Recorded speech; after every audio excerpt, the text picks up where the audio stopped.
What's up, All-Inners, and welcome to another episode of the All-In Podcast, a podcast for casual leaguers. I am the League Dad, and of course, I'm joined by the remaining two-thirds co-hosts. We're missing Alistair. Today, if you're watching, he is a blank screen, but he's on vacation, I believe, or with family, but he'll join in next week. But today, we do have the biggest Team Liquid fan ever, Kevin. Here, who I'm sure is happy. Easy, man. It's so easy. So easy. They are playing well, and we'll get to that. And then we also have, our resident FlyQuest fan who, I think upset everybody's predictions here by just demolishing Cloud9. Who would have thunk it? So, hey, man, congrats to you. And your one and only TSM fan right here, who we thought we were on the brink of death. I mean, they had lost 5 straight, I believe, even from including last time against Golden Guardians, and then they come back to win it with the reverse sweep. So I'm a happy TSM fan right now, and I'm just glad that they got the W and we're still in it. And but regardless of just that game, I mean, that was a great series. But I think we all talked about how the whole weekend was just amazing with the gameplays. So I mean, what were your guys' thoughts? I mean, how did you feel during this weekend, just watching through all of the action this week? Yeah, this weekend was so hype. I mean, there were so many close games, close series. I think compared to last weekend, it doesn't even compare. Yeah. Last weekend, I feel like we had kind of 2 snoozer games with 3-0s against Dignitas and 100 Thieves, which is kind of but this weekend, it was all top-notch, crazy fights, back and forth. You're just not sure who's going to win. I mean, except TL Golden Guardians, of course. But the other 3 series were just so hype. Even Cloud9 EG, I thought was going to be a total snooze fest, was actually pretty hyped too. Yeah, I agree with you. That was good. Yeah, Kevin, what'd you think? I mean, it was just all the games, even the 3-0s, there was proactivity for the most part. Teams did not roll over and dive. They tried to do stuff, and I'm like, okay, if they failed, they failed. It was exciting. The narratives were all there.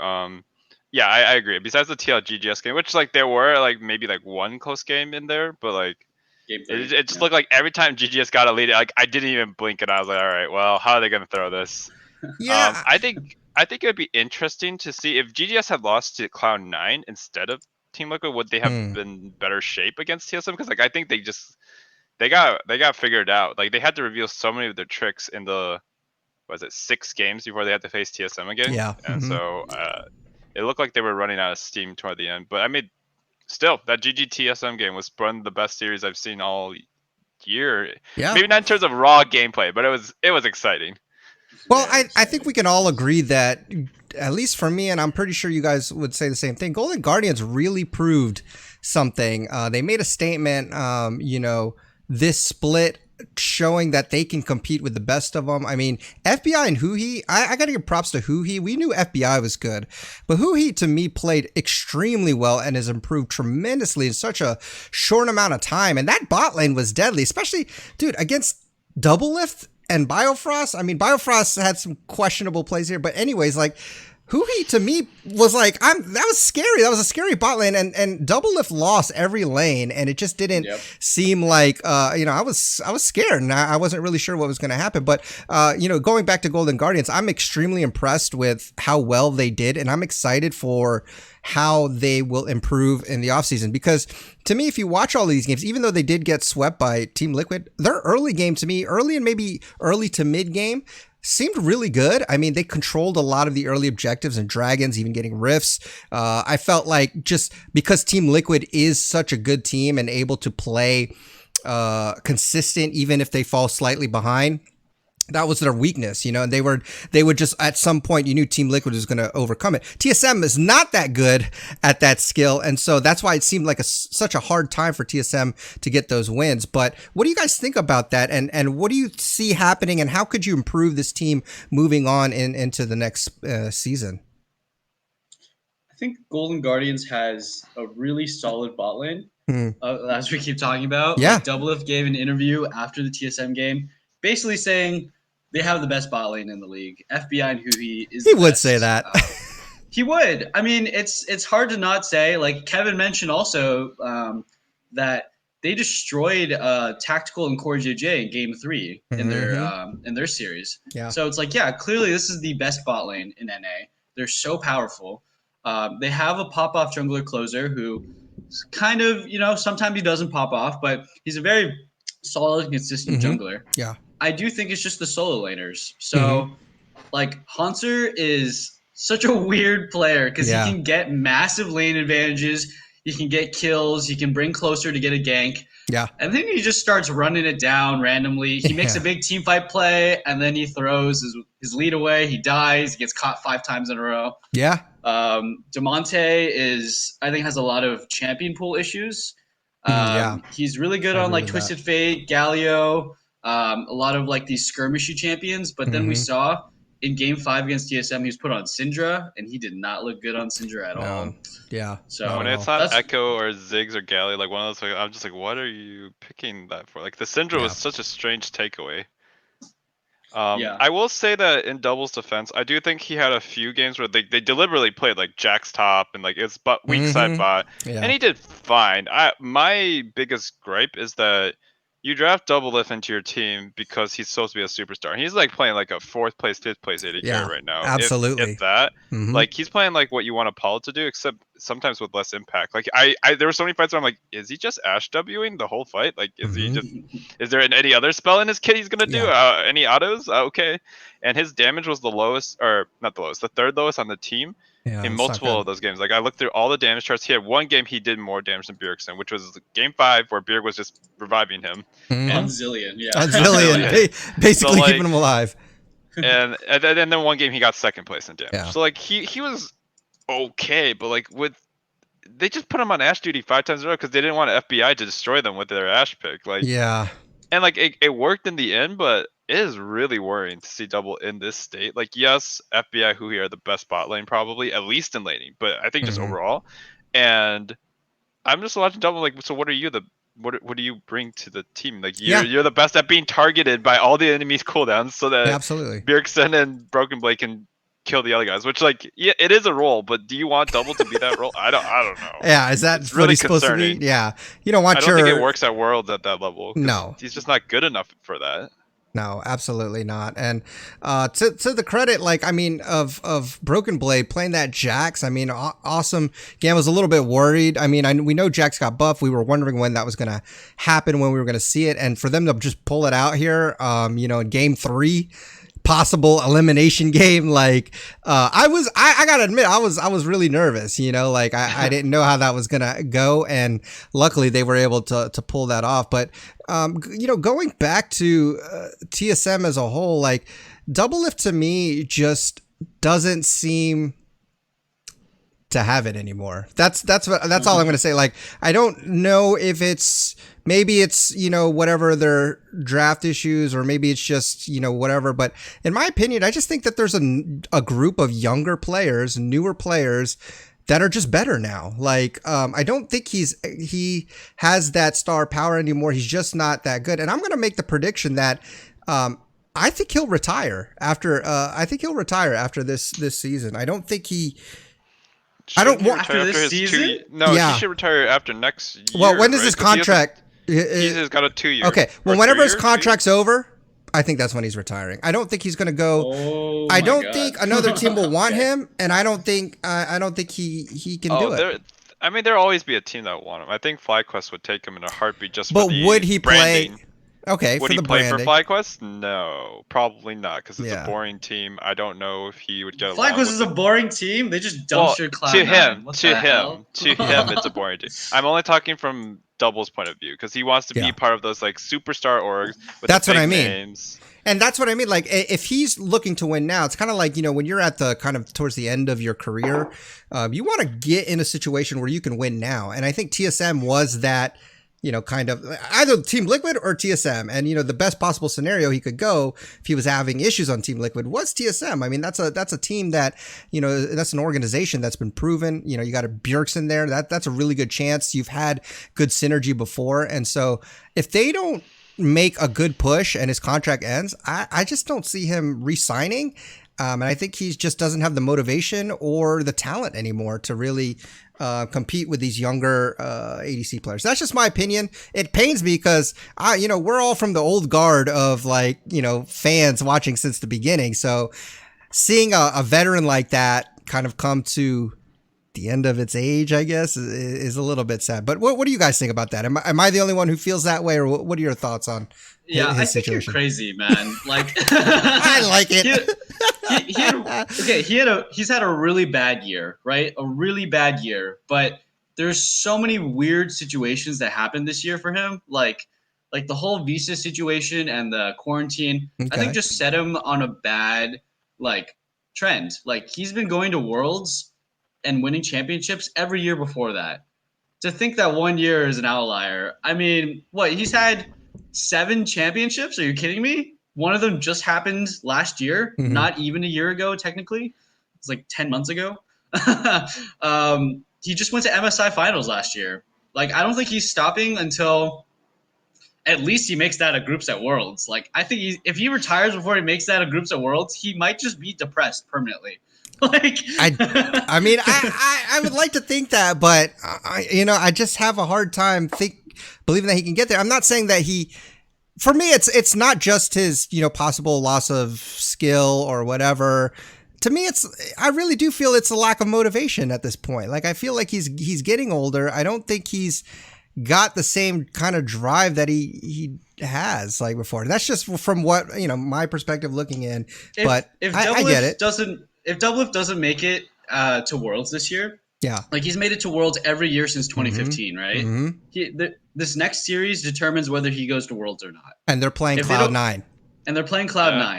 So, I mean, TSM buff against Cloud9, honestly. But anyways, if Doublelift doesn't make it to Worlds this year, he's going to be freaking pissed. He's going to get his DMs, smashed. He's going to get tweeted to hell. He's not going to like it. He hates being told that he sucks. I don't think he would want to end on that note, is the thing. Like, his ego is too big for him to accept, oh yeah, I just went out bad split after 9th place into not making it to Worlds, and everyone thought I was one of the worst ADCs to be paid this much money. And so here's what I think. Like, in Smash Ultimate, there's a number 1 player named MKLeo. He's just the best. He's always wins.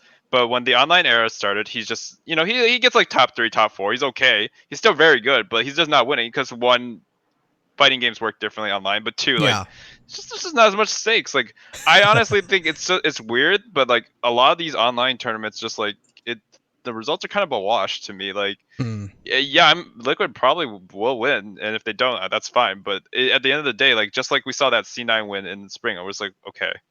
Until you're in person, people always treat online tournaments as less good. Gotcha. Because they're just not on the same level. So I'm willing to give Double a chance. Honestly, Bjerg had a year where he was pretty much potato. He just didn't know what he was doing, and we put him in 4th or 3rd as top mid laners for a guy of his caliber. Especially after you see what he's doing right now, it's definitely possible for a superstar to come back. Now the question is Double too comfortable? Is it just that he's got his friend Bjerg here, he's got Lina, he's got hit Reggie, he's got people he's comfortable with, and why does he care anymore? Maybe, but I think until he finishes Worlds, I'm on the same page as Mitchell. He needs to get out of groups at least. It's gonna haunt him for literally the rest of his life, even if he retires as a multi-millionaire. When your ego's that big, a lot of these pros who stay on in sports, right? A lot of these pros who just stay on a very good super team, but they might not be getting paid the most. A lot of them stay there because they probably want to just be the best.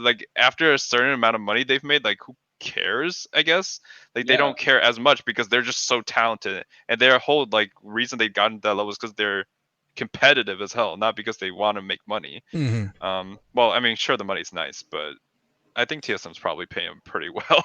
Yeah. I mean, I guess, and like you said, he's got another year, so it's not like he can opt out or anything like that.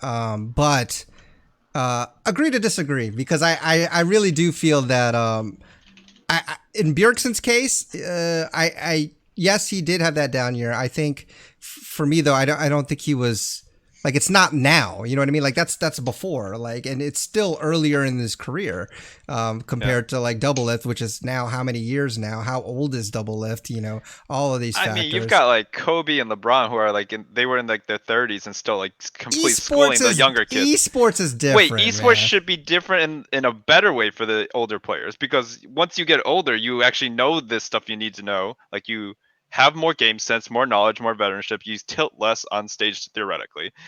All of that should build up. Like I actually just think that it's just people can't keep their drive to compete because the system's not as developed. Yeah. Like the whole infrastructure is so rudimentary right now, and the coaching's so garbage for most like organizations that like it's just hard to be motivated. Because like you see in CS:GO, like there was Pasha Bicep who was like 40 years old with kids playing in like the finals of the majors for CS:GO. Legend. And CS:GO is way more mechanically intensive than League. Yeah. League is like a game I play where I'm like, okay, I'm on Yumi, I play with one hand, I'm gonna eat a snack. Yeah. You can't do that in a shooter game. So like I think Ash. He's playing Ash every game. Like if they need a man to play Ash every game for the rest of eternity, I'm sure Double could get to 30. Yeah. I think it's just that the drive, like NA sucks to play in, first of all. Like the solo queue's messed up. There's just not as much fun and competitiveness here because you just always feel like you suck.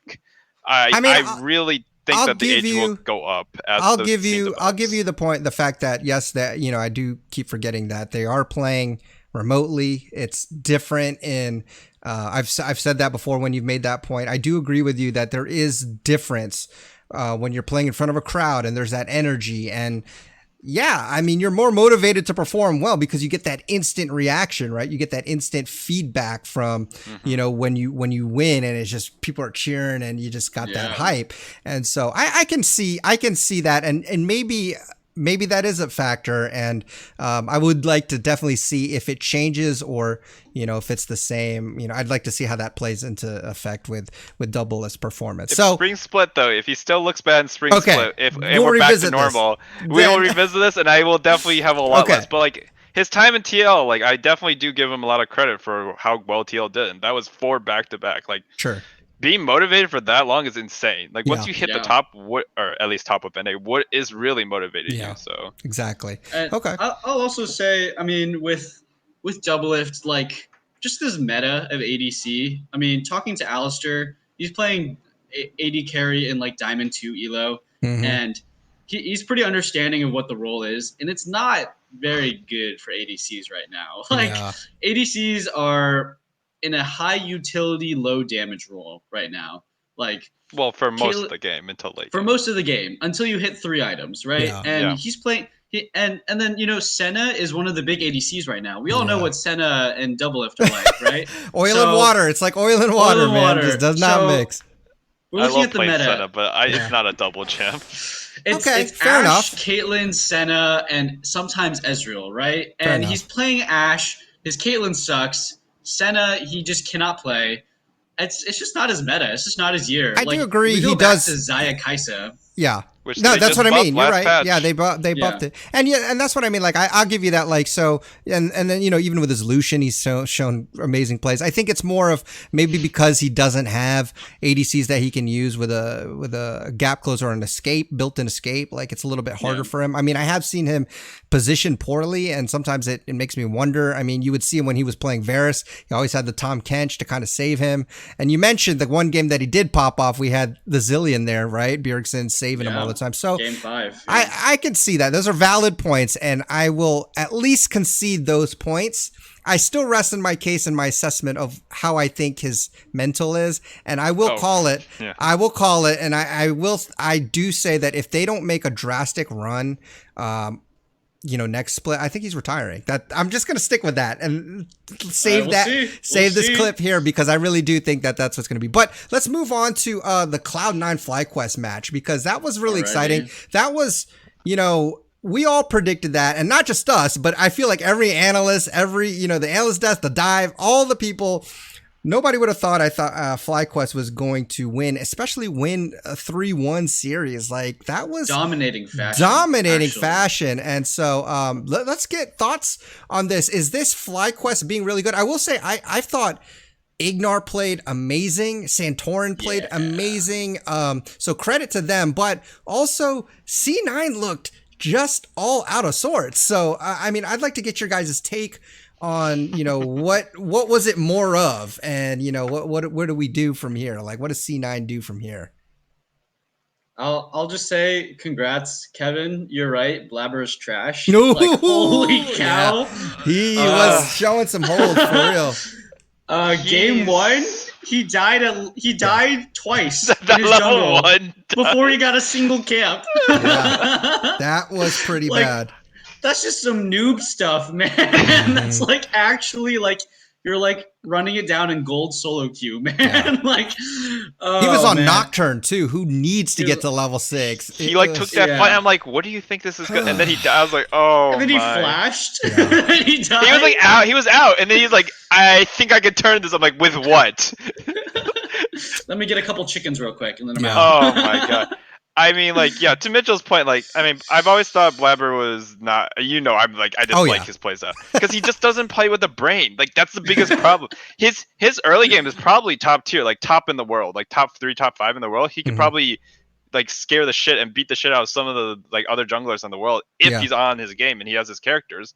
But like, his ability to make decisions under duress is like incredibly sketchy. I would never bet a franchise on this guy. At least in his current form. He got more mature since he's debuted, but like it's still like you can see sometimes in these playoff games I'm just like holy moly. But the other problem for Blabber, and this isn't his fault really, is that not just that the meta doesn't favor him, his mid laner is just checked out. Like where's Niski been? Niski's been gone. He has been playing like garbage. Yeah, absolutely. Like, I think that the start of this series, other than Ignar, would definitely be Santorin. The class he showed in all his games, like so much poise and so much pathing. Like he's just pathing Nirvana over him. It was it was Diffie in the Jiffy. Yeah. Yeah, actually. In the Jiffy. And then Niski is just like, I don't think I can help you with anything. I don't think I can roam on time. I don't think I can TF ult or TP or whatever. Like you saw Bjerg last series yesterday, and he was just like, every time a play was made elsewhere, he would TP to block it. And I'm like, holy cow, Bjerg, you're insane. Then you'd see Niski on a global character, and like he'd just be late. He would take a fight where there shouldn't be a fight, and I was just like, what are you doing? Oddly enough, their bot lane was like the only ones who, furthermore, like, other than Zen getting caught by every Senna W and known to existed, they were playing really well. Actually, I thought that the picks weren't great. Like, I don't think Yuumi 4 times is ever the play. Oh ever. my gosh, Yuumi. That was the time where I'm like, this is a Reaper thing. Like, he's definitely just saying, this, stick to the plan. This will work as long as you execute. And they're like, Vulcan's just sitting there like, we haven't had a ward for years. Can I please play something that can move off of my character? It was C9's worst side. It was the Dignitas first pick Renekton all over again. Like, they first pick Renekton, you're like, this is great. This is the meta. They do it again. Okay, we're still. You're gonna keep doing it, yeah. Exactly. Wait, I actually wanted to get into it a little bit with you guys. Like, this is the first split we've seen like the extreme rise of the salty run back. Like in the past, sometimes like teams would like very rarely do it, and they're like, okay, they had a plan, it didn't work, they won game 2, nice. Yep. This time, I've never seen this many salty run backs ever, and I don't know what it is.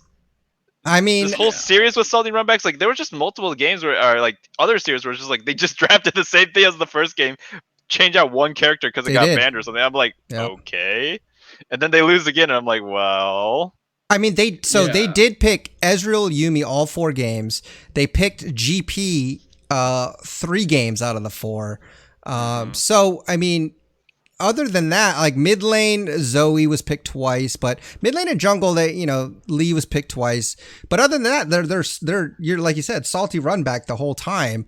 And I will say on, FlyQuest's part, like Solo got Shen. We all know how strong Shen is. Solo got Shen all 4 games. Like Shen is just a monster right now. And Solo played decent. He didn't like do amazing on each game, but I really liked.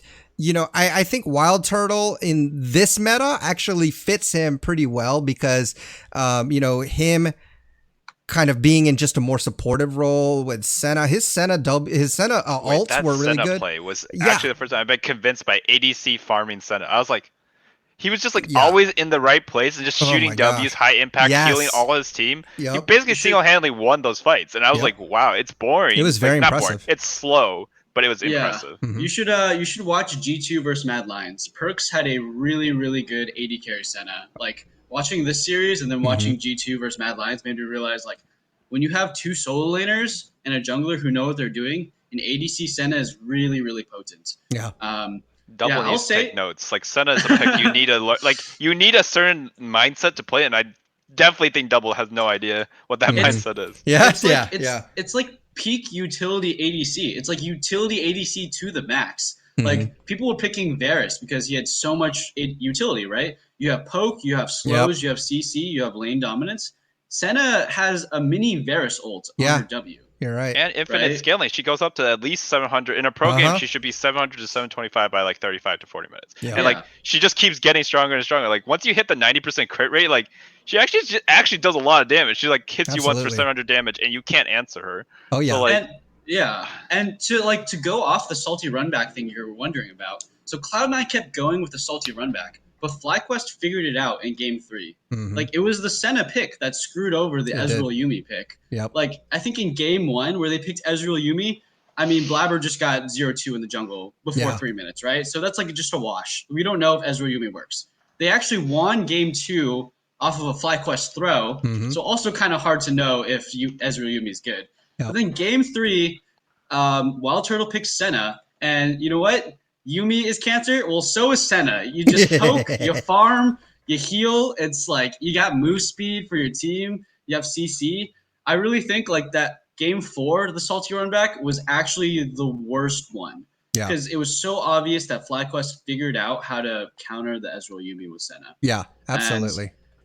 And then to go off, like, to just keep on this train of salty run back, the GP into Shen was so disappointing. Yeah. Actually, it was so, like, Licorice was getting massive lane advantages. He was, like, in game 4, Solo got killed twice by, like, people just roaming top lane over and over again. He ended up 0-5. Oh, no, I'm sorry. That was game 3. But, yeah, he did get camped pretty hard.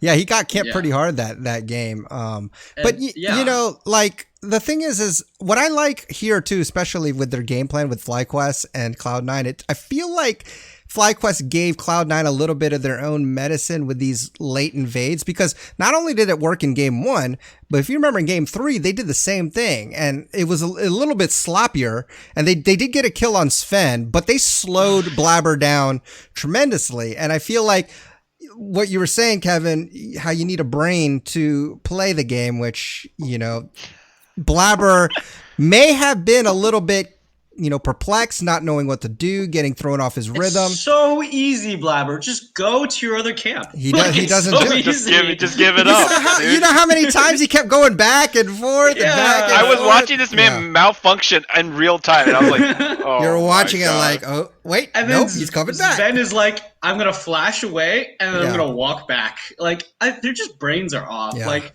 Sven played that horribly. He literally he was just throwing Qs on Ezreal. Yeah. He got hooked. He had to flash away, right? Yeah. And then he walks back. I'm like, what are you doing, man? Yeah. Blabber's just sitting around on Gragas like, I'm gonna throw a Q and snipe it, I guess. I don't know.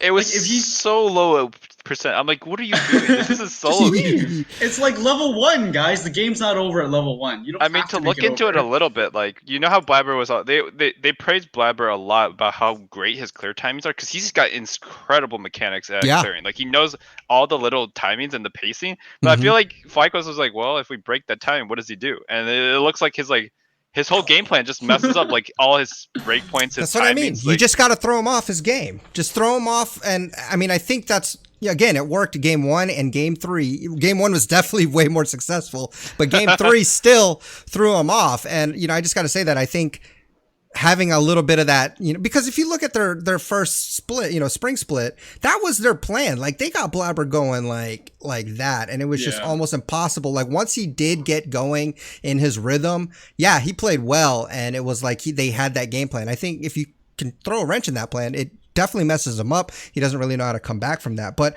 I will say, go ahead, Mitchell. Yeah, and it's like a consequence of the Ezreal Yuumi, right? Like, something that was happening in Spring Split was actually Cloud9 invading every time. Yep. And it's because Cloud9 always had an insane level 1, right? They always had like a Nautilus or a Braum. They always had an ADC that was a real champion level 1. Can't do that with Ezreal Yuumi. you can't do that with Ezreal Yuumi. Yeah. Like Ez FlyQuest is a real character level 1. Yuumi is not. That's the problem. Yeah, Yumi's I mean, not. but like that's the big problem is the Ezreal and Yuumi combination, right? Mhm. Like, sure, if you have Ezreal Braum or something, you can do something. Sure. But like FlyQuest is really smart to invade every single game because Mhm. if you have an Ezreal Yuumi and you have a Gragas support or a Nautilus support or a Rakan support, you're gonna win that level 1 every single time. And to like throw it in on top of that, you have a Zoe in the mid lane, right? Like Mhm. she's also not like a strong level 1 champion. Yeah. Where they had LeBlanc and Malzahar; those are actual champions level 1 too. So and Shen too, right? You have a GP versus Shen. It's just like the level 1 where the game starts is usually when C9 was just dumpstering. They're literally dumpstering the minute you walk into the rift. Yep. But they just set themselves up for failure with the Ezreal Yuumi, the Gangplank, like. Yeah. They, All like, of that I is don't know. counterintuitive to what their game plan used to be, for sure. And where's the crowd control? Can we just Yeah. talk about like the team compositions Yeah. overall in general? Where is Yeah. their CC? What is this meta that they're playing to? Yeah, what Why are they playing Lee picking? Sin? Yeah. Why I mean, are I they like playing Lee Sin? I like how Power of Evil just picked Malzahar one game just to like layer It's CC. perfect Oh in this my- meta. that- It's so He was good. 0-3 and mouse 9, pick but actually hard countered their game plan though. Yeah. Like every time Blab walked in, I was like, oh lord. it was pretty funny. He can't He can't fathom. do He's like, anything. can I not just like jump around on Lee Sin Yeah. and Smurf all over everything? Yeah. Oh no, I Well, can't. I What will the hell? say, okay, so let me highlight two really, just during that series, I do think Blabber's Lee Sin is pretty good. Like it's Oh, yeah, it yeah. is. I mean, Yeah. he is a sick Lee Sin player. And also, I just one little play that I noticed in game 2, even though FlyQuest lost, is there was a fight around Baron, and I just remember, Niski was playing Akali, and I don't know if you guys saw it, but he tried to R2 into their backline, and Ignar timed his flay so perfectly. Oh I saw that. yes. Oh I'm my! like, Yes. anyone who's actually played those characters, like in Yo. that matchup, like how do you time that? Because there's no yeah. tell. It's almost instant. Like, He I just had was- to so know. fast. I was like, was It's that prediction? Yeah, it was prediction. It had to It be has to be because prediction. You kind of have to preemptively just prime You your E because have it just to. can't. I was If- blown if- away, man. I was blown away. I was like, Ignar is on his game right now. But they man. still lost that fight. They lost but like the that game. E was Whatever. insane. Yeah, it was just really Yeah. cool, like to see, and that's what I Niski mean. was just they like, lost. Niski was probably like, what do I even do against this guy? Yeah. Holy cow! Yeah. But yeah, I Like, mean, it was I've it was nice. I've played so if you play the Vlad Akali matchup, Mhm. like Vlad, you always try to W Akali's R2, right? Yeah, You actually can't reaction time it. You just can't. Not on 60 ping at least. It's It's, just too impossible. hard. Not a Yeah. 60 You have ping. to predict it. Yeah, you have And to they're predict playing it. online, aren't they? Are they They're playing playing in- on. They probably have like 5-10 ping. Yeah. yeah, Okay, so they're playing 5-10 ping. Okay. yeah. Yeah. I don't know It's how gonna be they have Yeah. the setup right now in LA, so It's Yeah. a local server. They're playing with each other. But I see. I mean, I'll just say with like just the way Cloud9 is playing in this meta, they this is not their meta. No. Like they're not playing the meta, and they're playing champions that aren't even good in this meta. Like Yeah. I don't like they obviously adjusted against EG, but like why aren't they just playing Ornn, right? Like you can just Mhm. do Shen into Ornn, it's fine. Like you Yeah. just need team fight presence. You need to be able to fight at dragons. But Cloud9, they just like conceded almost every dragon. Yeah. Because when you realize you have a Lee Sin, Gangplank, Ezreal, Yuumi, who they need 2 or 3 items, you're gonna lose the first 3 dragons in the game. And that's what happened almost every single game.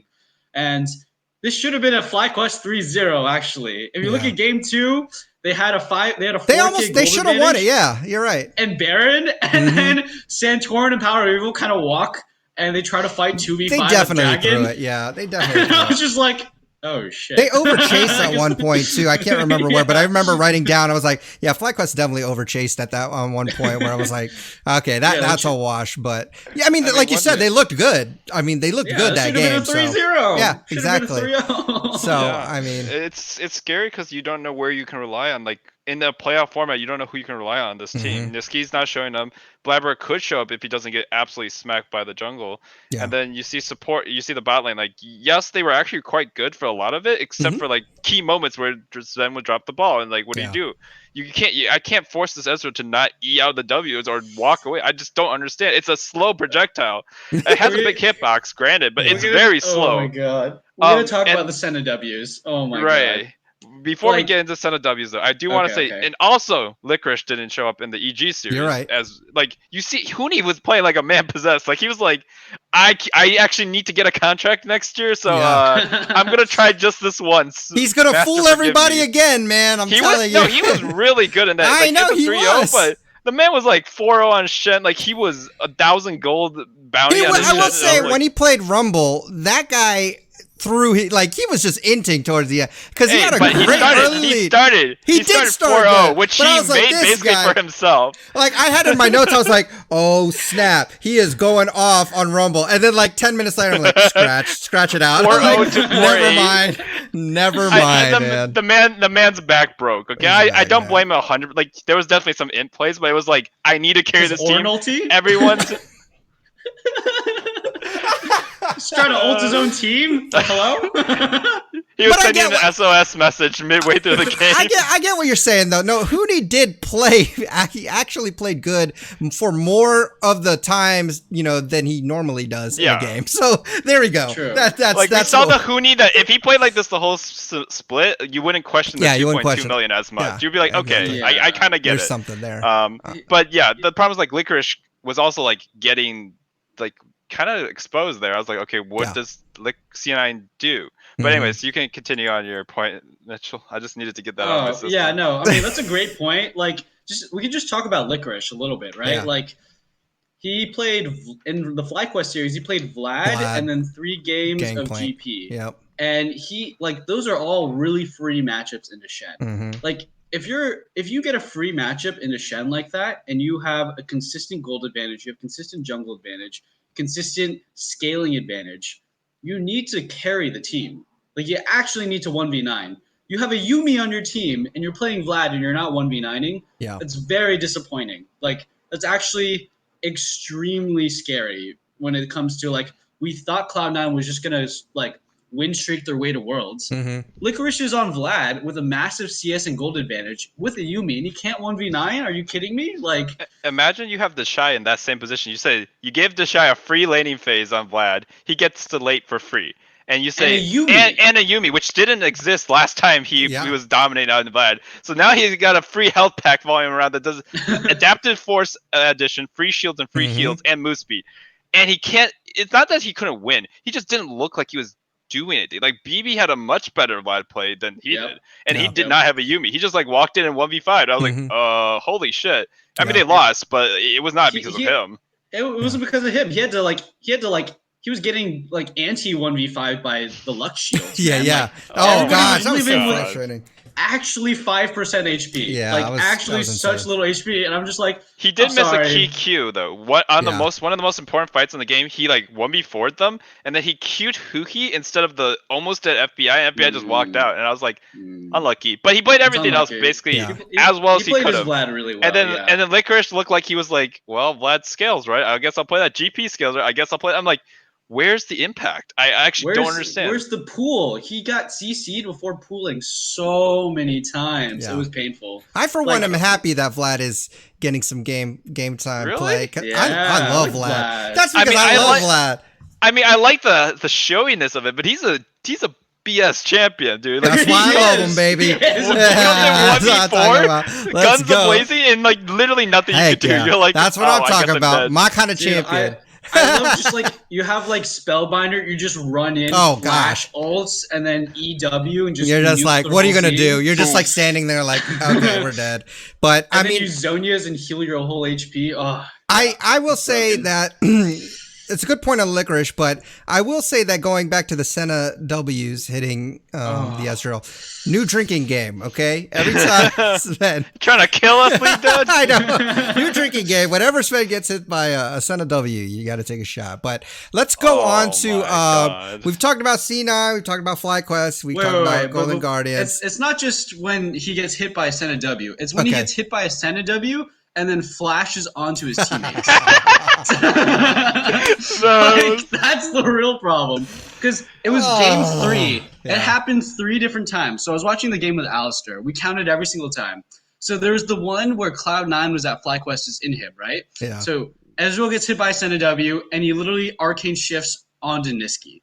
Like the last second. Like he could have arcane shift at any point and Niski would have been fine. But he arcane shifted onto Zoe right when it procced. Yeah. And then there was another time where Blabber was on Gragas and he got hit by the Senna W and he Gragas E'd into his team. Mm-hmm.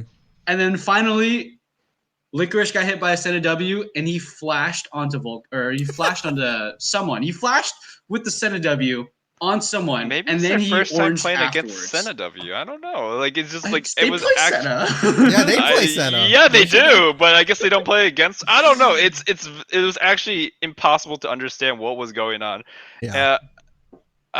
So funny. I mean, like they could, it's so funny. The weirdest part is we're gonna maybe talking about the C9 TSM matchup later, and I haven't really decided who I think is gonna win. All right, well, think about that for now because we've talked about pretty much every team except for Team Liquid, and I know you're antsy getting over there, Kevin. Am I though? Well, okay, look, they won pretty handedly, right, against Golden Guardians. Yeah, so what I want to do is, as expected, yeah. Since we're talking about, we just talked about C9 FlyQuest. Let's talk about the FlyQuest Team Liquid match. Let's preview that first because we haven't talked about Team Liquid as much. And again, they played 3 games and they won. So we haven't seen too much yet.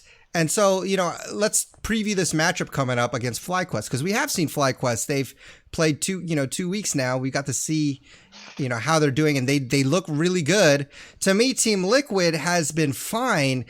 For me, the only possible weak spot I see is their early game. I feel like their early game hasn't been the greatest.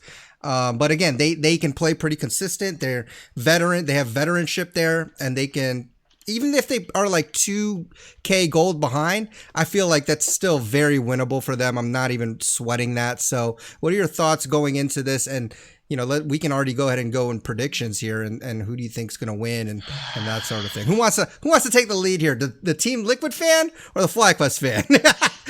who wants to do it here? Who wants to take a stab at it? I'm going in first. Right. FlyQuest fan's going first. Okay. All right. Because I voted against FlyQuest. You did. And I'm ashamed of that. I felt really bad, because like their series against Evil Geniuses was actually closer than their series. Okay, hold up real quickly. I got to clarify. Not only did you vote against them, you said that they would not win a game against C9. So yeah, I did. You were like complete 180, but go ahead. I'm a very statistics-based person, right? Okay, all right. FlyQuest had never won a single game against Cloud9 all year. 07 or something crazy 07, and I'm just like, okay, that seems pretty convincing to me. Yeah. But I was wrong. Statistics are wrong for a reason, right? So I'm going FlyQuest this series. Okay. And I'm going to be honest. It is not a statistics, brain, or analysis thing, because if it was, I think you should definitely vote Team Liquid. Okay. FlyQuest has actually changed as an identity, I think. They used to be very Team Liquid-like, right? Mm-hmm. Very slow scaling, very methodical, very good in the late game, very slow in the early game. They've kind of changed completely. Their early game is actually their strongest point, I would say. Yeah. They're very consistent at getting leads in the early game. They're very strong with level 1 invades. They're good at Santorin almost always ganks at level 3. Their bot lane, they almost always have a dive at bot lane around 5-6 minutes every single game. It's their mid game that's the problem with FlyQuest, which is so weird because that wasn't the issue with them before. They were throwing in the mid game against Cloud9 in game 2. They threw in the mid game multiple times against Evil Geniuses in their series. God. So it's it's so weird that it's turned out like this because I do think that FlyQuest is going to get an advantage against against Team Liquid in the early game. But I don't know. I just feel like if we're being honest, FlyQuest is probably going to make a mistake in the mid game and Team Liquid is not going to be they're not going to be Cloud9, they're not going to be TSM, they're not going to be EG. They're going to capitalize and just end the game right on the spot. Yeah. So I'm just banking on they've had 2 best of 5s, increasingly harder opponents. Okay. They're just not going to mess up the mid game, okay, guys? They've had a longer training period. That's so true. what's your prediction here then, Mitchell? So my prediction is FlyQuest on the fact that they're not going to mess up the mid game and late game. They're not going to randomly throw up Baron, or they're not going to get a 5k gold advantage and Baron and then 2v5 at Dragon for some reason. They're not going to do that. It's going to be 3-2 FlyQuest. So 5 games. Okay, so it'll be a nail Five biter. games. 5 games. Wow. Because and here's the other reason why. I think that Tactical and Core JJ kind of got a bit exposed by Golden Guardians bot lane, especially in Game 3. And let's not all forget that this is actually Tactical's first time in playoffs ever. That was his first best of 5. Yeah. And, he played against Golden Guardians. It's a really good matchup stylistically for Team Liquid. And Golden Guardians is just probably like one of the weaker teams, right? FlyQuest is definitely a stronger team. Yeah. Team Liquid picked Golden Guardians for a reason. I love Tactical. He's a great ADC. I'm hoping on some choking, though. Come on. You're a rookie. He's going to choke a little bit in playoffs. And Wild Turtle, the veteran, too, right? Wild Turtle's a veteran. I also think Broxa is going to be hard exposed, too. He's literally only placed 3 champions. They're called Trundle, Lee Sin, and Graves. Yeah. Trundle's not even the meta right now. I could definitely see Santorin. I mean, he's clearly the better jungler this year, right? I can see Santorin doing some work against Broxa. I don't see him inting level 1 like Blabber did, so we'll see. Yeah, that's true. Yep. Okay, so that's a pretty good prediction. I mean, you still have it close, and I see that you're basically putting hope as your X factor and making FlyQuest. I respect it, man. I've been doing that with TSM for I don't know how long. You need that for as a fan. I mean, the TSM fans definitely were like on a roller coaster ride yesterday. Look, I said last week that I didn't think TSM was going to win anything anymore, and I was almost right. I don't know. I mean, honestly, you should have been right. In most universes, they don't win that last game. And how bad were they? I told you. I said they weren't going to win anything else. But, hey, man, that's why I love that team. And I hate them at the same time. And finally, sorry, I'm going to say more about Team Liquid before we get into how good Team Liquid is. Because I just, we got to get into where they bad. Do it. Solo consistently has always won lane against Impact. But this entire year. It wasn't playoff Impact. That's true. It wasn't playoff impact was pretty good. He's back. He is back, man. Playoff Impact. I was making a note as I was watching Team Liquid, and I said, holy crap, Kevin is right. He's playing good. I was like, this is crazy. Surprise Pikachu face. I mean, I was surprised. He was playing well in the mid and late game, but he did lose lane to Haunter 2 games out of 3. He lost game 1 by a lot of CS to the Renekton in the early game. And then he didn't int, though. He didn't int, that's true. And then in game 2, he did kind of get wrecked by the Lily at top lane. But that's a hard matchup, yeah. But he ended 5-2-9, so I don't know where that came from. But he did blind pick Mordekaiser, so I don't expect Team Liquid to blind pick Mordekaiser anymore. It's very exploitable. You should not do that if you're playing against a good team. I think if you're playing against a worse team, fine. Blind pick Mordekaiser, but there's a lot of counter picks to Mordekaiser. We saw the Jack. I was just waiting for a Jax or Fiora because those dumpster Mordekaiser. We finally saw TSM break out the Jax. There's some stuff here for FlyQuest to work on. The Shen's going to be contested against FlyQuest, and there is no better Shen than Impact in the league. That is true. True. Or maybe unless Cooney's on crack, the one game he plays, holy moly. Unless he's on crack. But yeah, for the FlyQuest Team Liquid series, again, there's the crack theory of the first seed is actually not what you want in NA because they always get screwed at Worlds. There just never has been a good performance in a first seed. If Liquid actually wanted to bank on a really great Worlds performance, I would rather be a second seed, honestly, and just match up with some, I don't know, it's just or third seed or third seed even. It would be better. The thing is, Liquid is also an org that really wants to pride itself winning 5 out of 6 splits. I definitely think it's a big deal to them. So I don't think they're going to end this series, clearly. No. What I think is, first, FlyQuest is 2-0 against Liquid this regular season, which I thought mattered until I saw GGS 3-0 TSM the first time. I was like, okay, fair enough. And then FlyQuest overcame their demons too, literally 2 days ago or 3 days ago. So I think that still matters. FlyQuest clearly had a matchup advantage over Liquid 2 times they played. I do think the second time they played Liquid was kind of early in their it was right before Liquid just won everything in a row. Yeah. No, it was so the second time FlyQuest beat Team Liquid. Team Liquid was in the middle of a winning streak. Actually, they had did they break the winning streak? Yeah, Oh, it was. you might be right. Yeah. They went on like they had 13 games or something that they won, and there was a one blip right in the middle that was FlyQuest. Okay, that makes sense. And then after FlyQuest, they won everything after that too. Yeah.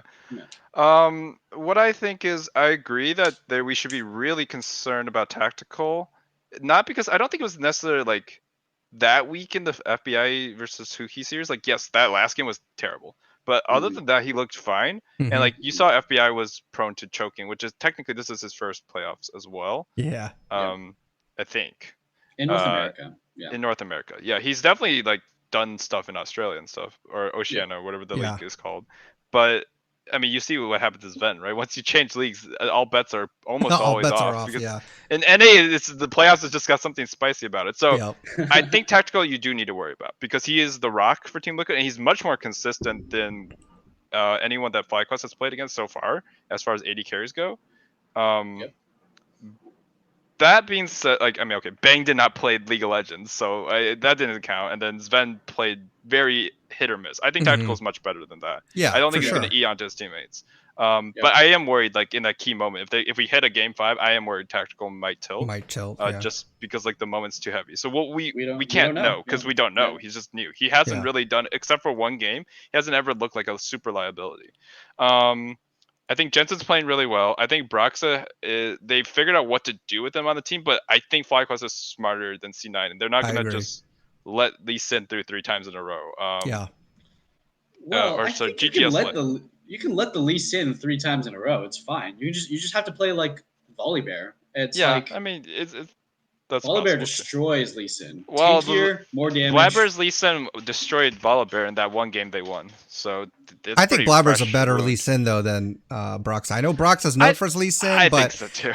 lately though, I don't know, it hasn't been that great. But what are your game predictions though then for I mean, my series? game prediction is it's going to be 3-1 Liquid. I mean, Liquid on paper, just like right now, you can't fault it. You cannot consistently watch a team continue to win from that kind of deficit over and over and over again and to say it's luck. Like, there is definitely, like, teams make more mistakes when Liquid's playing. That's not a coincidence. It's a result of a lot of small things like vision control, pressure, the way you hold your abilities, the way you position, like a lot of stuff that just isn't as easily appreciable. If you see that like 15 times out of like 20 games, like, you can't possibly say, oh, they got lucky that team's into Liquid. Clearly they're doing something right. And I do agree, especially in the past, this was a bad matchup for FlyQuest because of how they were just basically Liquid light. But now FlyQuest is different. So I don't know what this version of FlyQuest is going to look like against Liquid. I don't know either. But only based off of what I think of Liquid, I think it's still Liquid favored. That being said, it's hard to say because I think the Shen was a huge deal in the C9 series, and now that it's going to be either banned or picked back and forth during the series, I think FlyQuest is going to need to show me something else. Like, I don't know what solo plays when Shen's banned. I literally don't know in playoffs.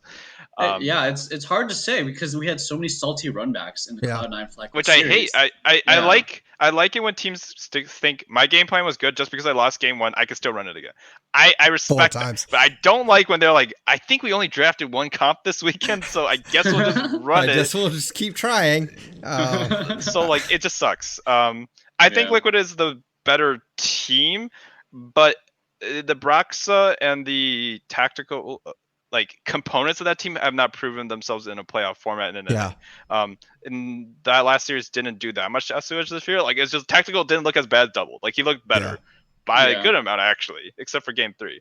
Well, meanwhile, is it weird that the matchup I'm looking forward to the most, and you guys have talked about a lot of different players, but I'm actually most hyped to see the Core JJ versus Ignar matchup because I think Core counters Ignar. Wait a minute. It's well, not even...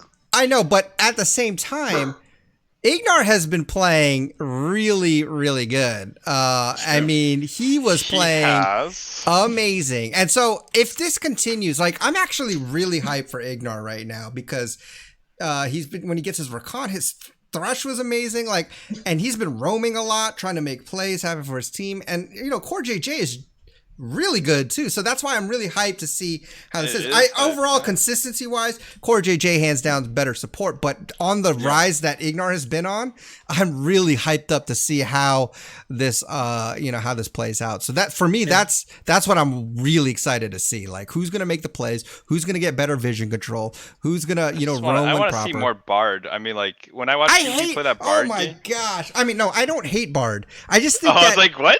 No, I don't hate Bard, but what I'm saying is, like, I hate when people have been. How many Rift Heralds were there this past weekend that were used and then countered by that stupid Bard ult? Like, dude, you got to be more careful. Actually, this guy's pathing is sublime. He's basically a jungler. Like, I'm like, oh, they got Herald, okay, and then Core JJ just happens to be there when it's summoned. I'm like, are you like PMing the other jungler? Like, put Herald top right now? It's funny, man. It's like it's really such a counter. Incredible. Yeah, I mean, it's good. I will also say I do think Jensen is a little overrated. The amount of help he actually gets from specifically Core JJ is freaking nuts, man. Yeah. Like, mid lane is actually support diff. I agree. I watched Bjergsen get 3 friggin' health packs at level 1, spawned for him in mid lane from Biofrost. But that is team solo mid. At this point, that's all you got. They know, even mid lane knows that he's carrying. It is smart to give your mid control because your jungler will get control afterward. And I do agree there is probably a little bit of overrating for Jensen right now because when you're on the best team as a mid laner, you're going to look good. Like, Niski is not a good laner, but he was like, wow, look at his stats. They're so good. I'm like, well, of course they are. They're not losing games. Like, who cares? Sven had 100 KDA. Now he gets hit by a W 2 times and loses them a playoff series. Like, okay. They should be glad this is double Elam. This would be an awful year for the top NA orgs other than Liquid if this was single Elam. They would just be out. Cloud9 and TSM would be gone right now. We would have GGS, FlyQuest, and Team Liquid going to Worlds if it was single. That would be insane. It would be the Gauntlet. Provide the Gauntlet with Silk. This is C9 probably could win that, but like, it's crazy. And I think the big difference in this matchup between FlyQuest and Team Liquid is going to be Core JJ. I think that's the biggest mismatch. And the jungle, right? So I think the big advantage for FlyQuest is jungle, and the big advantage for Team Liquid is support. And that's possibly your MVP right there, right? Yeah, like those are those are my MVP. Did they announce it in the finals, MVP. or when did they announce it? I don't know. I don't know, because they used to announce it before the finals, but I don't know how they do it anymore because we've had a much longer playoffs. It's either Core or Bjerg in my head, so. Exactly. Well, I mean, I was saying it's Santorin, and look who we are now. I mean, but we're talking monster. about pre-split, though. So, like, when everyone's voting and stuff, like, what did the people think before playoffs? Because he was a monster in playoffs. If you're talking about playoffs MVP, like, it's probably Santorin or Bjerg.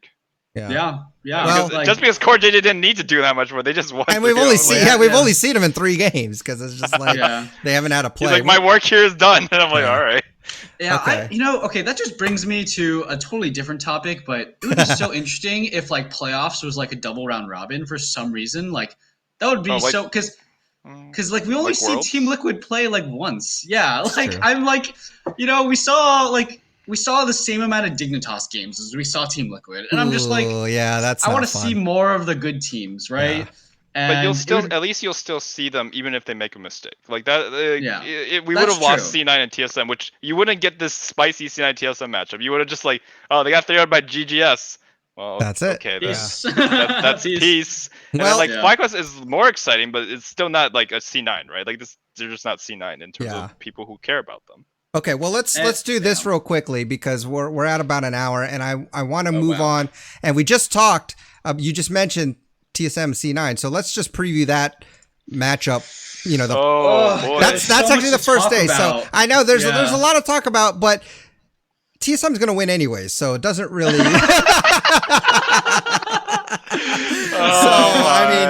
Everybody agree? I need to see the alternate universe where TSM, where FBI unbinds his flash in that last game and see how the league Divers reacts.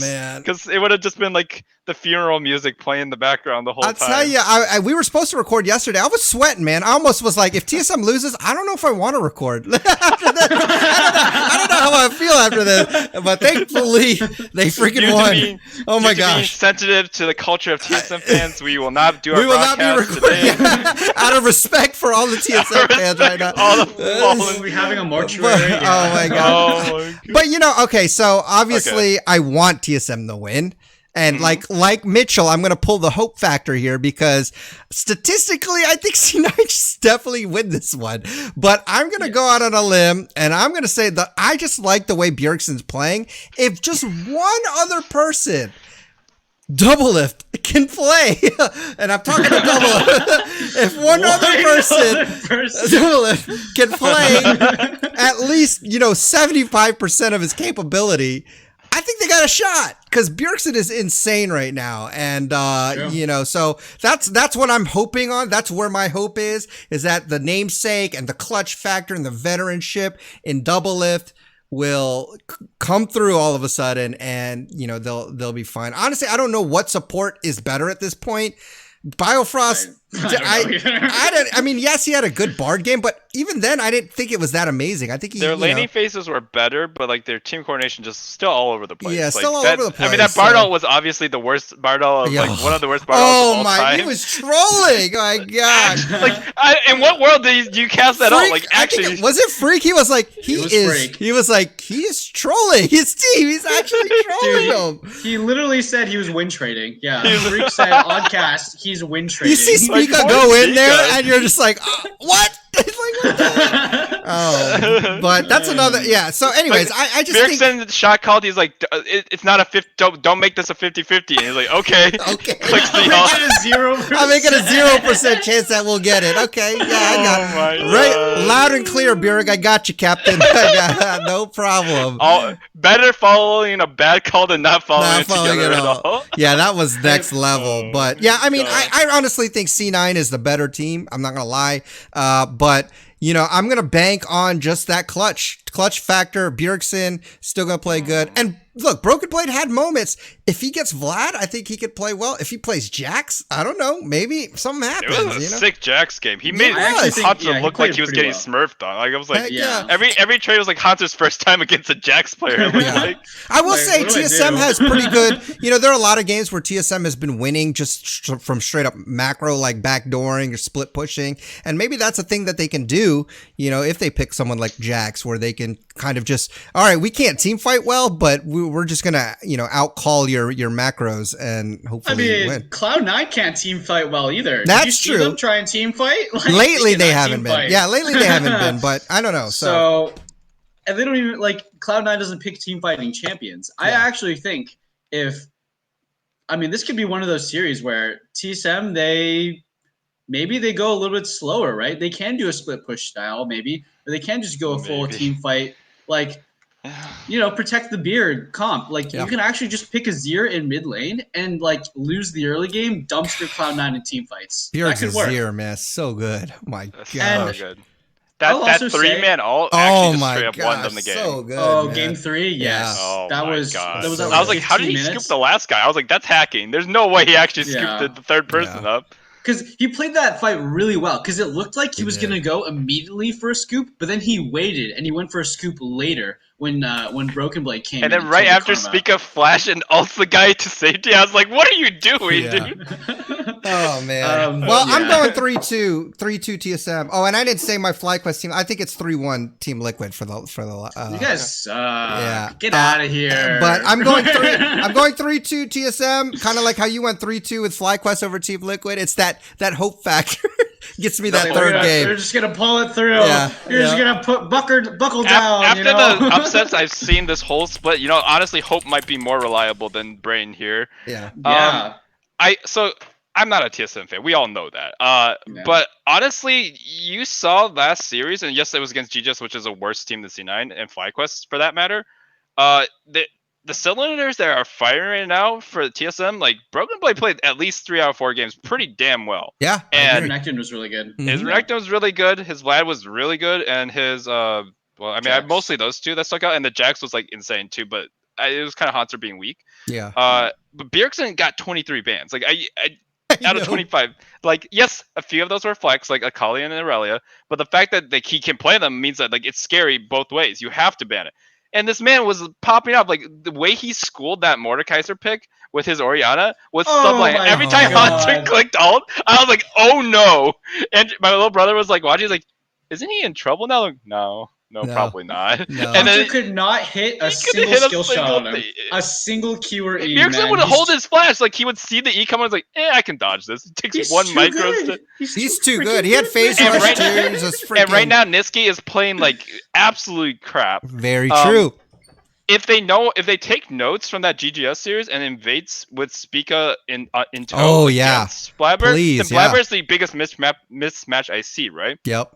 So to me, like, if they can expose Blabber the same way GGS did, like, to some level, then I think BB can at least match Licorice right now with the way he's been playing, the way Niski's been playing. Yeah. And Bjergsen's is huge. This is like that whole, when you open up the mid lane, you get so many more options. Yep. I hope if C9 plays Yuumi, I'm betting on TSM, but there's no way. If they do, they will be the laughing stock in League of Legends right now. Pick Yuumi ? Question mark. Yeah. I mean, I don't get that. Yeah, go ahead, Mitchell. I think Cloud9 is definitely. I mean, they're gonna adapt, right? They're not gonna like just run the same stuff because while there is a big mismatch in the mid lane. I'll actually, before I talk about Cloud9 and why I think they're really good, I'll actually say that Spica might be the best Nidalee in the league, actually. His Nidalee is actually really insane. He had one good game. 2 good games. He had 2 good Nidalee games. The pacing and the tempo he was getting but was do you part of the reason why the Soul Do you Laners are remember winning. all the other Nidalee games that he's played? I mean, they were laughing, literally saying... You gotta warm up your Nidalee on stage. Okay, all right. Solo queue Nidalee and competitive Nidalee are very different beasts. I mean, because apparently what they were saying is that his scrims with Nidalee were insane. And every time he'd play Nidalee, it was like, where's the scrim Nidalee? And lately, the casters are going, oh, there's that scrim Nidalee. Because yes, he has been popping off. So you're right. I remember one bad Nidalee game, and it was it was against Golden Guardians when they played Set Nidalee GP. Mm-hmm. And then he played Nidalee against Evil Genius, or Nidalee against Dignitas, dumpstered them. Yeah. He played 2 games against Nidalee, again against Golden Guardians, dumpstered them with it. I think his Nidalee is probably the best in the league. I mean, it's better than Blabbers or Closers for sure. Yeah. So. Yeah, I guess. I mean, when you compare it to the rest of the NA Nidalees, he's actually playing it at a level where it's justifiable as a pick. Yeah, it's actually quite good. And then if you do the Nidalee Renekton in the top lane, Licorice is not playing well at all. He's gonna get destroyed if.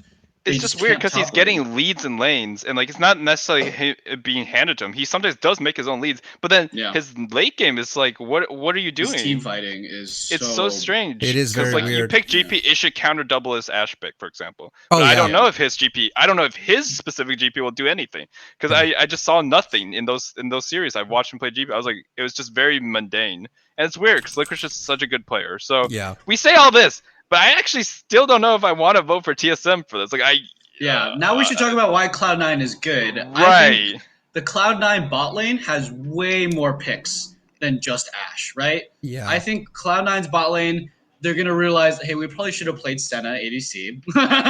They're going to play Senna ADC. It's not going to be contested at all.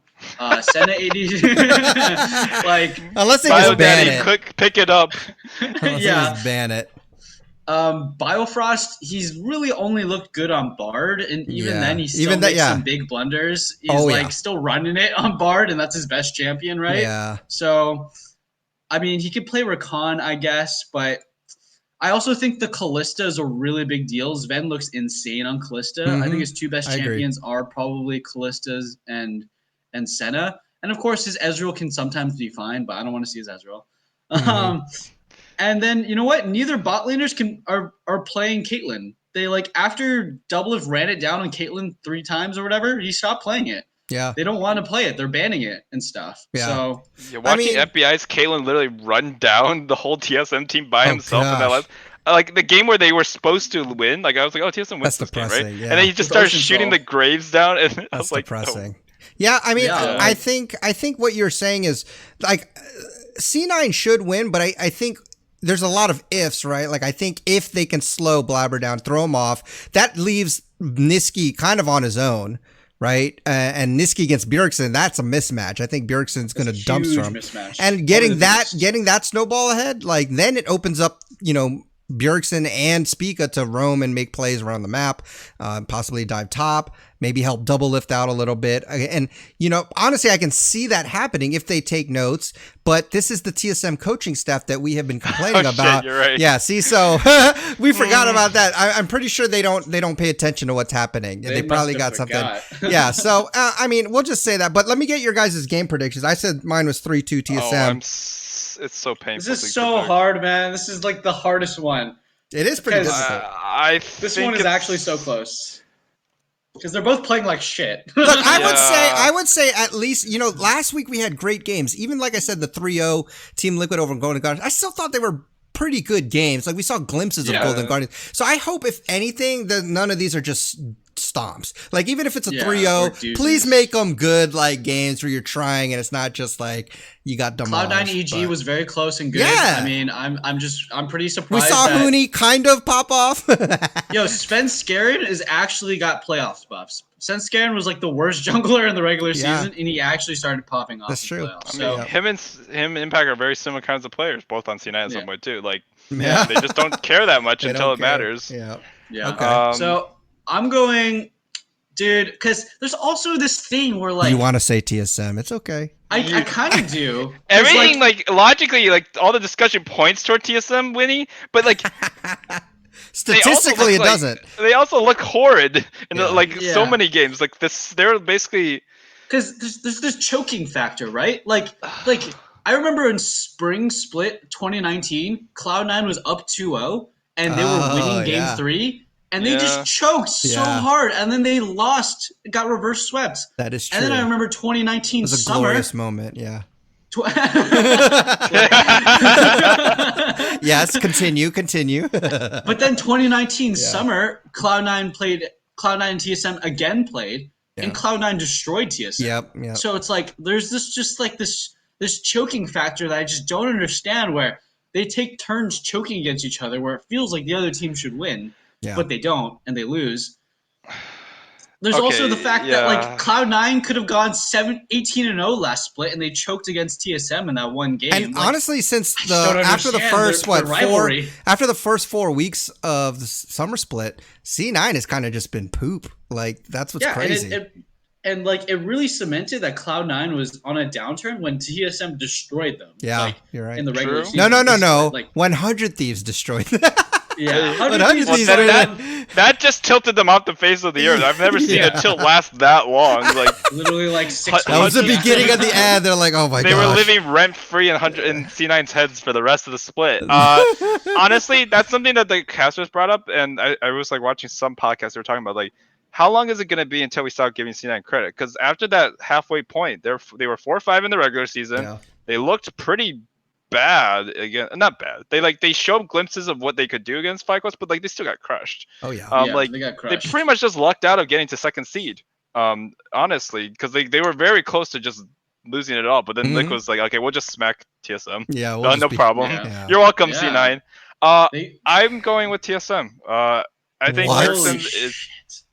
think Bjergsen's playing like a god right now. Like his clutch factor is so high that like because like the thing is like the GGS series was only close because there was a bot diff. There is not a bot diff this series. Like there might be a little bit, but like it might just be either way. Like Double might wake up a bit, And then Spica's playing well. Like he's not playing amazing, but he's playing fine. And they know what the answer to Blabber is. Niski is playing like hot trash. Compared to what like he needs to do in this team. Like what his role is, he's not playing it. Yeah. And Bjergsen's amzing right now. And then I don't know if Licorice can carry because like he's already been given free late games multiple times and has shown not to be able to do anything. So with that in mind, I also give a 3-2 to TSM because I can't watch TSM. Okay, before TSM burned out against Liquid in the end of the game and GGS, right? They were looking good. They were like 7-2 or 6-3 or something. And they like everyone was like hyped about them. Then they got smacked by Liquid again after the last game. But like that's it. And then they lost to GGS, which is very decidedly a bad matchup for them. Like they're like the way Huhi and FBI were just schooling doubles bot lane. I'm like, oh my god, like it's just a 3v7 the whole time. Yeah. So like, C9 could win, but I have no reason to believe in C9 when they haven't shown up for this long in a row. Like it's just they looked bad in so many series that I can't have faith in them. They I even believe- like I- look bad I- against I- EG to some extent, I even think though you're they making won. the right decision here. Kevin. I think No, you because finally- after this week, after think you C9 finally- wins 3-0, we'll Yes. sit here and I'm like, I keep saying I won't vote for TSM. I actually vote for TSM so much for a person who doesn't like TSM. You can't help it, man. You can't help it. It's the stupid hype train around It the TSM. is! Like you get invested even if you don't like them. You're like you want to see them fail, and you're like, oh well, they succeeded. So Hey, Doublelift is the anime protagonist, and Bjergsen is like the freaking like Jesus character. He's actually. he's like the they fit perfect. so well. He's the perfect like role model for like he's like the NA, role model, like LCS. super overpowered. He's like One Yeah. Punch Man Yeah. or something. Like he just comes Yeah. in like, He yeah, is- I'm not gonna okay, get hit once. Would you say that he is NA's Faker? yeah, No, easily. no, Oh. because Faker. I've never seen Faker like when Bjergsen was off for a whole year. Like I've never seen Faker do that. When Bjergsen was like in that last best of 5 yesterday, like yes, NA's he was a Faker, god. Kevin. NA's, Yeah, not you gotta lower your Faker. I said expectations. NA's Lower- Faker, man. I think that Faker should be. I just think that there's not an NA Faker. There's not Okay. someone who's been that good for that long in a consistent way that like has inspired. Like he was NA's Faker in his first 2 or 3 splits. Like that gap. Yeah, that because he was so pushing good. on them Yeah. was insane. But like But his I mean, clutch okay. factor is not. But I'm to that talking level. about. Like yesterday, he missed a 2-man Oriole on people who were knocked out by Ornn. He just held it. Well, then I'm not blindly ulted to talking think about- FBI was there. Missed. All right, and I'm like, what is but that? not in terms of maybe that kind of like prowess. But what I'm saying is like Okay. as far as longevity, as far as like image, like he is NA's like poster boy. He is It used to be Doublelift. It used to be, I think but- if we were talking 2019, and Doublelift does was have NA's more, Faker. right? Doesn't Doublelift Yeah. have more champions? Double Okay. has more because of Yeah, Liquid. yes. Okay, so And he proved that he can win without. That's the thing. Like Without because Bjergsen. double Against exists, Bjergsen. there's Yeah. no like Doublelift equivalent to Faker in like the Mhm. Faker comparison back Yeah. in Korea. Doublelift literally has more championships. Has won 2 times or 4 times. Well, he won 4 times without Bjergsen yeah. Yeah. in Liquid. He And, won. like- He's won 5 times without Bjergsen. Once on Oh, CLG, yeah, and CLG, 4 yeah. times on Team Liquid. Okay. CLG can win tournaments. Wow. He's won twice actually against Bjergsen in the finals. Okay. So, Yeah, and, like, that's to a me, big like, deal. I think Like, that could yeah. be a case the for NA Doublelift. Faker needs to be like the man who, when you see him on the stage and like everything's on the line, you're like, I can trust this guy to pull it out. And like, See, I don't think and it's I don't know Bjergsen's if I trust fault. Bjergsen. I mean, Doublelift did that though. Well, not Now. anymore, but anymore. before this year, though, Yeah, we for were sure. all Before saying this year, Yeah, going into 100%. Doublelift spring was in a split, finals. we're just like 100%. double should win. I mean, Yeah. it's so easy. It's free. 100%. He's 7 wins. So I think Before- that double yeah. gets the NA Faker title if we had to do it. But Bjerg is If they definitely. win, if they win the split, if TSM wins the split and Oh. Doublelift pops off 1v9s on like Yumi ADC or something, then yeah, Yo. Doublelift is Faker. All right, I'm ready. But Bjergsen has demonstrated the biggest gap between him and the second place person.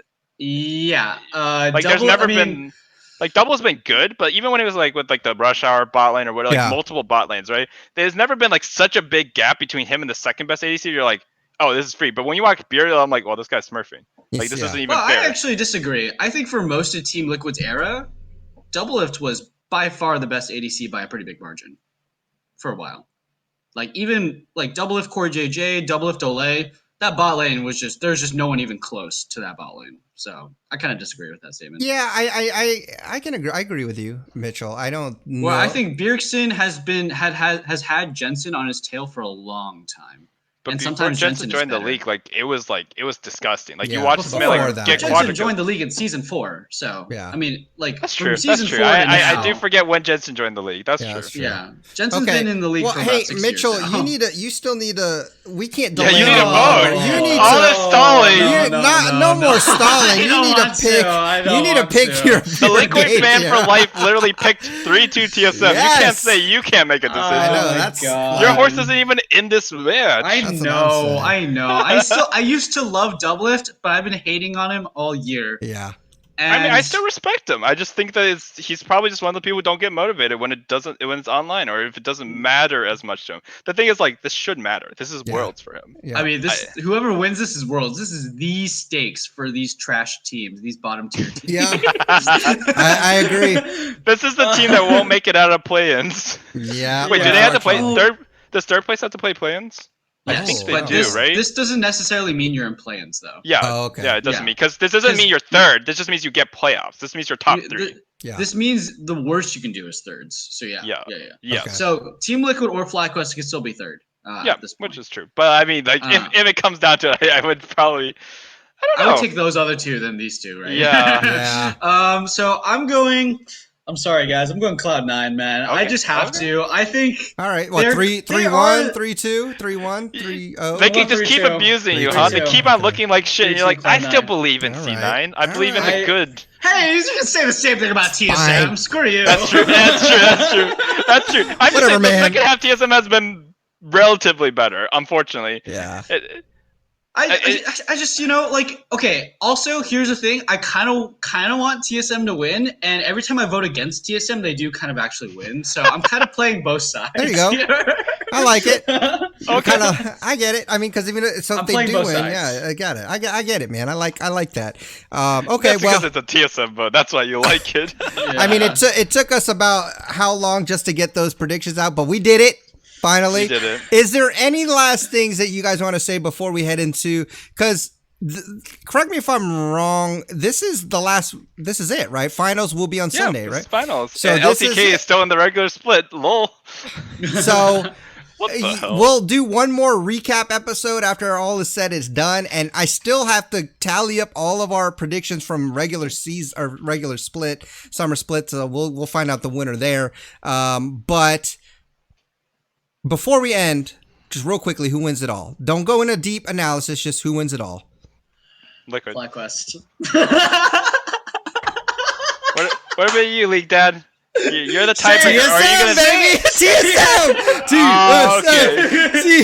Hey, look, all of our teams are still in it, so why? Is that an official prediction, or is that us shooting the shit? Because if that's an official prediction, I want to have that recorded, and that's going to count against your record. TSM is winning.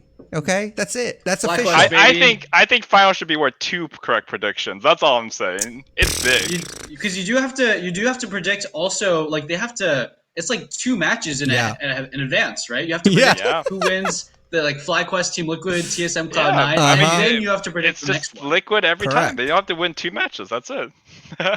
All right, so it's gonna be baby. It's gonna be TSM. It's gonna be TSM. All right, we're flying to the championship. Look, next episode will be one of us will be talking a lot of junk after. For sure, I can't wait. I'll be mad unless Cloud9 wins. Then all of us are gonna feel like idiots. All of us are gonna be like, "Oh, we're fucked. Like, NA is so screwed. We suck, man." All right, Cloud9. Cloud9. Okay, so is there any last things y'all want to do or say? Y'all want to say any last thoughts before we end? Being a Team Liquid fan is cheating. It's not fair. You can't do it. Sorry. Been a Liquid fan when they were 10th place and 9th place recently. That's true. Don't care, it's cheating. I never abandoned my team. I wasn't like, I think FlyQuest is gonna lose, and then you come back next week and like, I never doubted them. They got the Jet buff, man. That's what it was. They got the Jet buff. I mean, Jet has not proven me wrong. His drafts, for the most part, on the whole. Okay, wait, real quick before we finish. So Liquid got coaching staff of the split, which is interesting as a thing. But I do think I like that better because it's just like, obviously it's a whole staff, not one coach. I will say that Jet has, on record, especially now that Reaper entered that last FlyQuest series, I think Jet has had the best record of just like drafts. I'm like, win or lose, I'm like, that was a pretty smart draft. Like, it made sense for the most part, which is kind of surprising to me, considering what's happened with Papa Smithy and Ryoma and all those 100 Thieves things.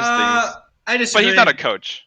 I think blind picking Mordekaiser is bad. Gets abused if you're a smart team. I also think Lee Sin is bad. So I kind of disagree.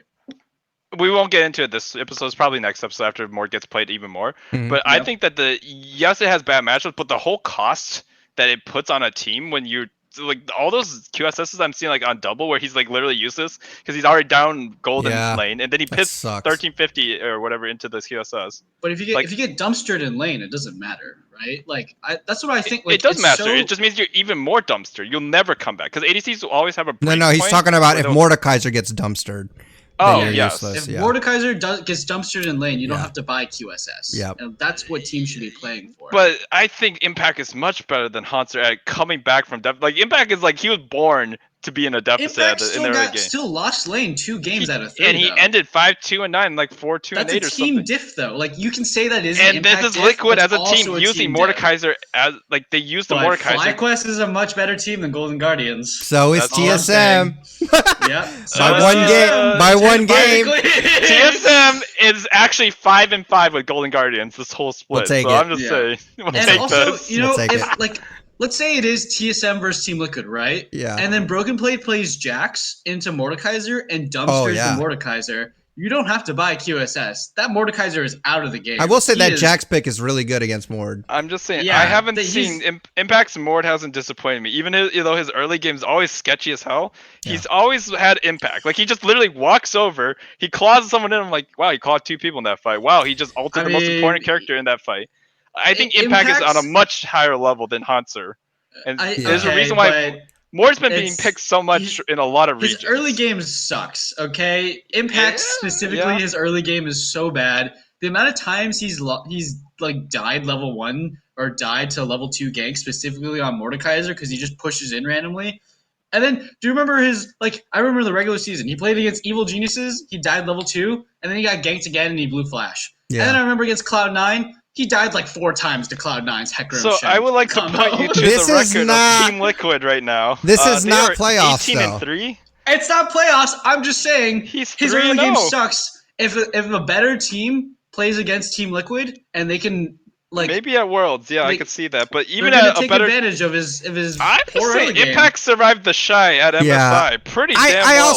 I also think he was playing Nico though, all right? That's not Mordekaiser. That's true. I think that Team Liquid though is probably the best team, you know, out of this bunch. So even if he does pick the Mordekaiser, who is going to dumpster him hard enough to where it affects? I mean, Solo has statistically dumpstered him, but not in playoffs. Yes. We don't know if Solo can play to that level. Impact looked good on playoffs, man. I will admit. So we'll have to see. But he's always. It's just part of It's just part of Liquid's strategy to lose early game for free and then win the game. If Impact doesn't see, I just don't have confidence in a player that dies early on every single game. It's almost every single game, Impact. Like, come on, you're a better player than this. He probably has some of the most solo killed stats behind, like, as solo a top deaths, player. Solo deaths. Like, Viper is probably the highest, but, like, he's up there. I mean, there. Dude, Viper's learning from the best. Learning from the best. On Team Liquid Academy. You get wins. Why is it not working?